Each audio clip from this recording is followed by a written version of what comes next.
What's going on, snipers? Naeem Al-Obeidi here. I hope all of you guys are having a wonderful day today. We're going to be taking a little bit of a laid-back approach to this video, and I really want to address some concerns that have really encumbered the market over the past couple of weeks. And that's the Tether controversy alongside with where Bitcoin's price is headed. You guys know we actually predicted that it was going to hit that 200-day moving average, and what do you know? We were right on that. But I do want to talk about the overall market and whether or not this is the end of Bitcoin as we know it, or if there's still a possibility that we're going to see some upside, because I think a lot of people are gaining some fear or concern here, and I'm here to reassure you that it's definitely not the end of Bitcoin as we know it, but I definitely think there are some things that we want to address, including the Tether controversy. If you guys look here, I'll give you a little sneak peek. It could mean that a lot of the rally over December and January might not have been real. This is a New York Times article, and I'm going to kind of touch on that today. And I promise we're not going to go over stuff that you guys have heard, over the past couple of weeks from other people. I really want to delve into a more accurate depiction of this scenario and where our current market state is at. Being that we have such a great community here, I think I want to really start an engaging discussion here in the comments below. So let's go ahead and get started.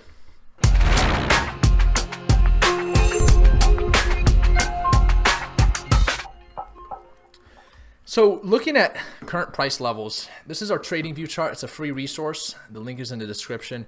If you want yours to look like mine, just go ahead and insert the volume, the 3 moving averages, the relative strength index, and the moving average convergence divergence, or the MACD, and you guys can actually have your chart just look like this. You can see we're bouncing right on that 200-day moving average. We don't know if we're going to break that, and I do want to talk about what would happen if we do break that 200-day moving average. But one of the most primary concerns I have is the fact that we are in the 200-day moving average, because to be honest with you, me, as a trader, having been around Bitcoin since around 2010, I'll tell you this right now, since this rally has started, we haven't necessarily have seen Bitcoin really go down to these levels. This is pretty rare, if not one of the most rarest cases here in terms of Bitcoin's price level. And there are two scenarios here. One scenario is this is going to be a very healthy correction. And what I mean by that is sometimes when you see parabolic run-ups, exuberant growth, you want to see some sort of correction. You want to see a technical correction. And some of you guys are like, well, technical analysis doesn't work. Guess what? Technical analysis is psychological analysis. It's risk and reward patterns and how the human psychology plays a part in that, and how people will react to specific price movements, and that's where patterns come in place. That's why we have this Discord here. If you go to resources, you guys can actually see here, we have all these resources open here, but we've also got a trading 101 area, and we've got these patterns. These patterns are psychological risk and reward patterns. So this is psychological. And once again, in a volatile market, technical analysis does work. And I want to reassure you of that. And the reason I say that is look at this. We bounced off the 50-day, bounced off the 50-day, bounced off the 50-day, bounced off the 50-day. So you can't tell me that technicals don't work. Look, stability on the 100-day, right? Something I want you guys to notate, though, is look at the last time that we've hit that 200-day moving average. I think it was around April or March. Yeah, right here. So this was March 25th. March 25th was the last time we touched that 200-day moving average. Before this, I don't think we've ever touched that 200-day moving average. Maybe around 2015 was the last time. Yeah, right here. This was the last time we touched that moving average. Right here, it was October 16th of 2015. So this is a very rare case for Bitcoin. It seems like Bitcoin has, in the past, found support along that 50 and the 100-day. You can see this bounced off the 100, this bounced off the 100, this bounced off the 100, this bounced off the 50, but this time we dropped to that 200. So what does that mean for Bitcoin? Well, this is going to be an interesting video because we're right at this price level. And once again, I might be wrong, I might be right, but we did predict that we were going to hit that 200-day moving average, so that's good. However, if it does cross below this, I can see the market entering a bear trend, and that would not be good. If we were to enter a bear market, if you guys don't know what a bear market is, it's where prices are pretty much down and they're flat, and they're going to stay like that for a couple months. Typically, bear markets will last 8 to 12 months, sometimes a little bit shorter, 4 to 6 months. But a bear market is definitely not where we want to see Bitcoin's price head to. Looking at these price levels, you can see with the RSI. If RSI is under 30, that's a good thing. That means something is oversold. And we were actually finding some pretty good support around 36 here. You can see We were right around 35, 36 in terms of RSI, never going below that. But we finally have crossed that point. We haven't crossed that point for quite a while now. And that's why I'm talking about a healthy correction, right?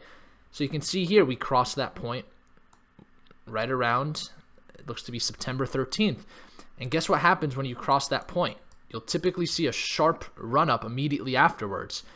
We haven't seen that yet for Bitcoin. If we were to pull up a little bit of a closer chart, you can see we're right on that that 200-day moving average right now. So this is really the ultimatum for Bitcoin, in my opinion. If it crosses below this, there's not going to be any sort of emotional or even technical support level to hold Bitcoin's price up. That would really just be this previous support of around 7,900 that we would correct to, because that was really where we saw the last resistance and support. So with that being said, we definitely don't want it to cross this 200-day, but if it does, you guys have to be prepared for it. And my prediction is we're going to touch this RSI. It's going to hit below 30. It's going to be oversold, and prices will start to go back up. Now, here's something else to notate. Look how far we are. The 200-day to the 100-day is about 30% away, versus when we first corrected towards that 200-day, we were only about 11% away from the 100-day. So it was easier for us to get back and find more support. It's going to be a lot harder. We're going to need more volume, more demand in order to bring this price level back to normal support, which at this point would be the 100-day moving average, and that's where I'd like to see Bitcoin's price. So the question is, how do you play this? Well, here's what I'll tell you. If we're looking at global charts here, total market cap, you can see here we're also at a pretty low level, and we're at a level where we've previously have seen support. You can see we dropped there and we bounced right back, dropped there, bounced right back, dropped there, bounced right back. But please notate these descending resistance levels. I'm not going to do a technical analysis of the market cap, but understand that we are at a low point in the market cap, and for it to go lower, in my opinion, once again, would be an indicator of something a lot worse than just a correction. And I'm not here to instill fear or spread any sort of FUD or anything like that. And I'm going to tell you right now, I don't believe that's going to happen. I believe we're going to see some upside. I believe that Bitcoin is in a better position than it's ever been. And I had a friend contact me today. If you guys don't know, I was actually trying to send my mom some money for some stuff she helped me with. I logged into the Cash App, and now they accept Bitcoin, and they actually allow you to buy Bitcoin and withdraw Bitcoin up to $10,000 instantly. All you got to do is verify, I think, like a driver's license, or if you're out of the States, then like a passport. And that's phenomenal, right?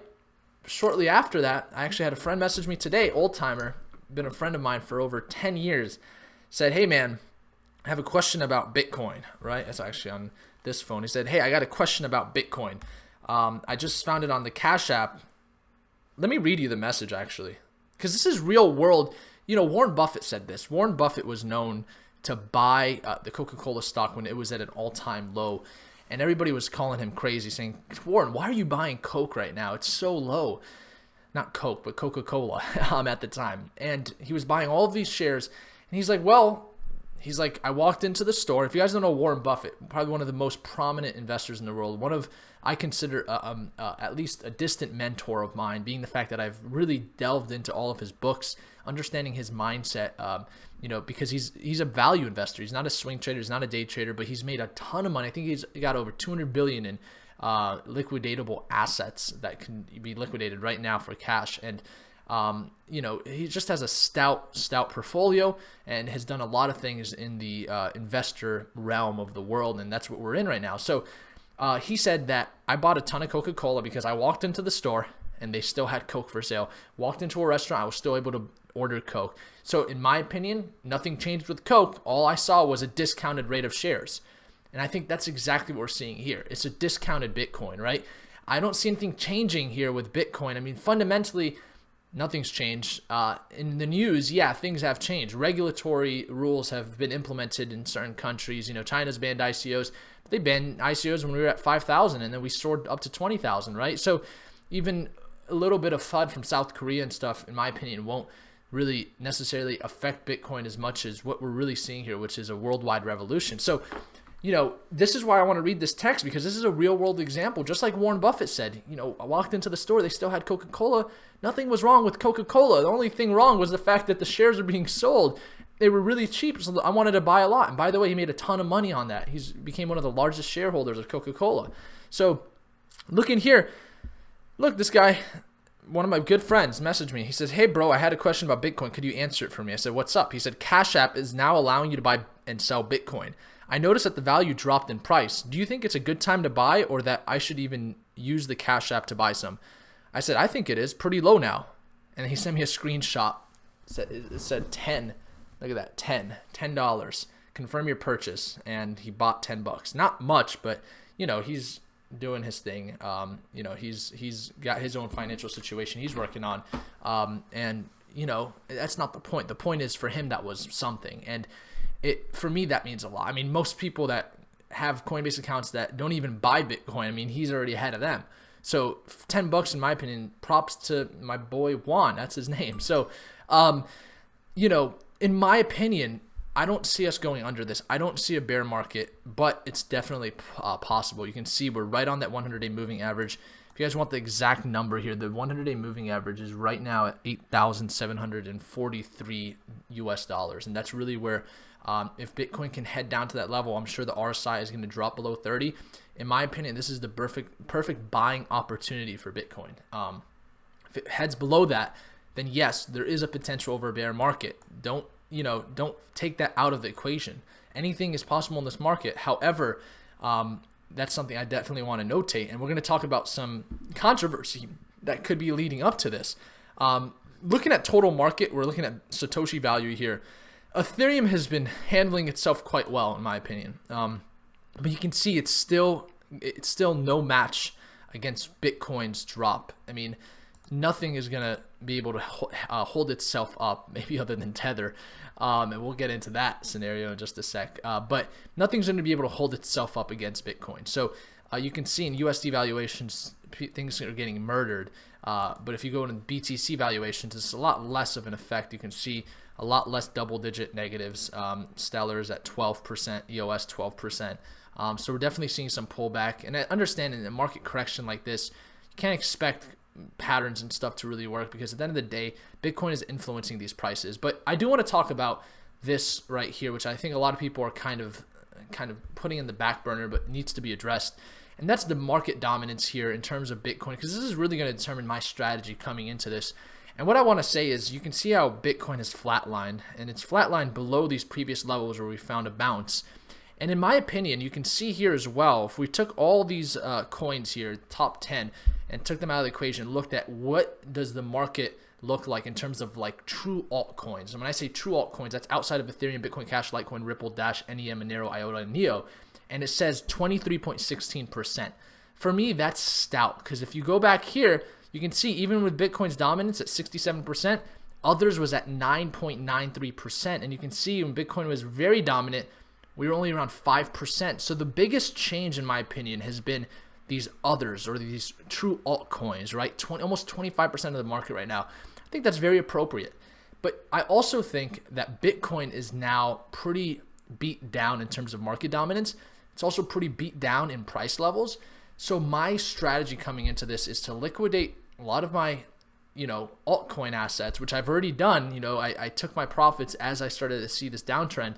But now putting in a stronger position in Bitcoin, because I think Bitcoin is probably one of the least undervalued coins right now in the market, as long as we don't go into that bear trend. So that's kind of how I'm playing this. I think Ethereum has also seen quite the run up as well. You can see Ethereum's dominance. It went from around 5% alongside with those altcoins to 21% on its own. And I think that's pretty much an all-time high here. At least for, at one point it was at 25%, 27%, you can see. So not an all-time high, but definitely high. But understand, when it does go to these 23, actually look at that, 31% when Bitcoin was at an all-time low. But then you can see how it dropped back down to around 19, 16, 14%, actually dropping as low as 9% here. And then now seeing its run up back up. But in my opinion, Bitcoin's dominance is at an all-time low.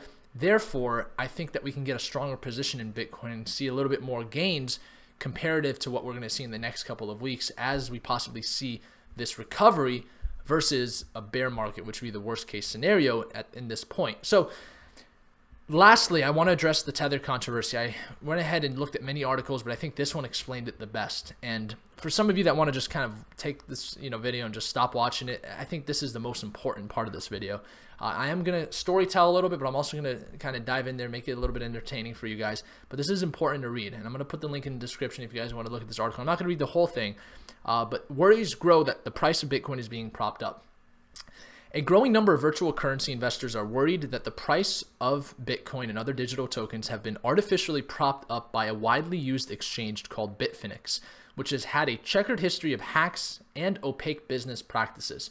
If you go on crypto market cap here and you pull up Bitcoin, you can see how much volume Bitfinex is responsible for in this market. So if you were to pull up markets here, you can see Bitfinex is very high. It's number 2 here, with over $770 million in volume, which the next one, GDAX, is less than half of that, right? So it's right up there with OKEX. And you can see the other issue here is OKEX, the largest transaction pairing is Bitcoin to USDT, which is Tether.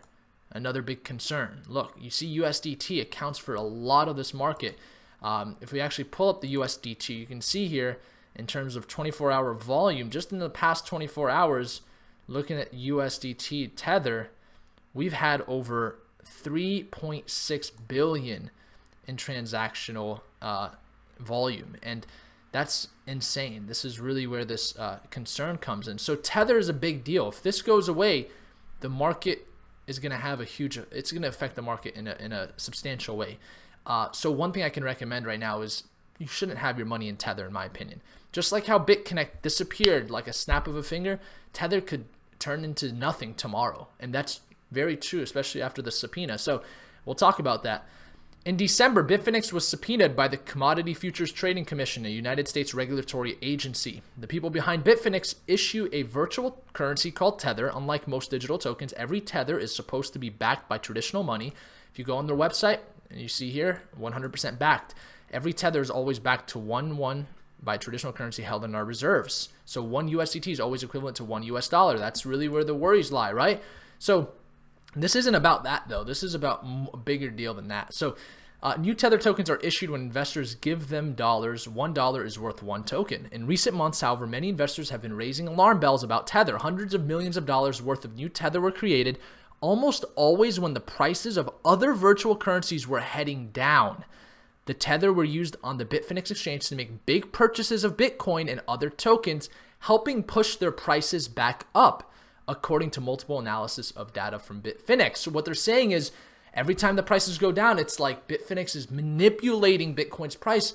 And that's where this opinion came in, where it says it could mean that a lot of the rally over December, January might not have been real. That would be a big deal, guys. And it's very possible. So don't take this as an extreme ideology. This is a very possible scenario, just like how BitConnect was a very possible scenario and it ended up being what most people thought it was, a Ponzi scheme. Long before news of the subpoena, Bitfinex, which is believed to host more trading than any other Bitcoin exchange in the world, had gained a reputation for a lack of transparency and a confusing structure with European executives' offices in Asia and registration in the Caribbean. I don't see that as a big deal. Me personally, I just met with my accountant, and he even mentioned Acts 20 and 22 in Puerto Rico, where you have a 4% corporate tax, no capital gains tax, no taxes on dividends. He's like, man, with your crypto and everything that you do, I mean, you could really avoid a lot of capital gains tax and stuff going to Puerto Rico. And I'm like, well, I don't know how I feel about going to Puerto Rico right now after the hurricane. Not that it's affected the major tourist destinations there, but at the end of the day, I don't see why, a company would want to pay a lot of taxes. So sometimes, like especially in the Caribbean, the reason you'll have your offices or registration in the Caribbean is typically for tax evasion, but legal tax evasion, right? Because they don't have much taxes in the Caribbean. So I don't see that as a big issue. Bitfinex had contracted with an American firm, Friedman, to audit its records and prove that its operation of Tether is above board. But last week, Bitfinex said it was cutting ties with Friedman after waiting months for it to finish the audit. That news generated more suspicion. The dissolution of a relationship between an auditor and a company is very rarely a good sign that the company is behaving in accordance with the market's best practices. Understand this, though. Friedman, in my opinion, is in a weird scenario because I don't think any auditing firm is looking forward to auditing a crypto exchange or in anything that has to do with crypto because of the lack of regulation. So the other thing, though, is that they were an auditing company for Bitfinex and Tether at one point, and they did audit it, and they actually found that they had over $440-something million in actual cash reserves. So if they audited them once and went through a process of an audit with them, then why couldn't have they done it again? Why did Bitfinex have to terminate the relationship? That does bring concerns, in my opinion. Tether offered a preliminary report last year from Friedman, the accounting firm, suggesting that it had bank accounts with dollars corresponding to all the Tether had been issued, but the report was far from conclusive, and Tether has never produced a real audit, leading to suspicions that Bitfinex may be printing virtual money backed by nothing. The Tether currency has been valuable to traders because it allows them to hold a stable token tied to the value of the dollar and move it quickly between virtual currency exchanges. In a single week in mid-January, where, by the way, prices were dropping, 450 million new Tether were created, bringing the total amount of Tether to more than $2 billion. Several anonymous reports circulating among traders, including one posted to the website last week, have pointed to data from Bitfinex itself showing that the price of Bitcoin has frequently gone up soon after new Tether were created, generally as a result of big trades on Bitfinex. Not looking good for Bitfinex. Many investors and traders have pushed back against that criticism, noting that smart traders simply may be looking to buy when the markets are down. Very, very reasonable opinion. Now, this one I don't agree with. My personal biases make me inclined to believe that Bitfinex is not using Tether to manipulate the price of Bitcoin, said Jeremy Gardner, a managing partner at the investment firm Assam Ventures. If they had attempted to do so, which would be deeply concerning, it's hard to imagine that such fraudulent issuance at its current volume could single-handedly buoy the price of Bitcoin. In my opinion, I think that's not an accurate statement because, think about, he's basically saying here that he doesn't believe this current volume, like he doesn't believe the numbers.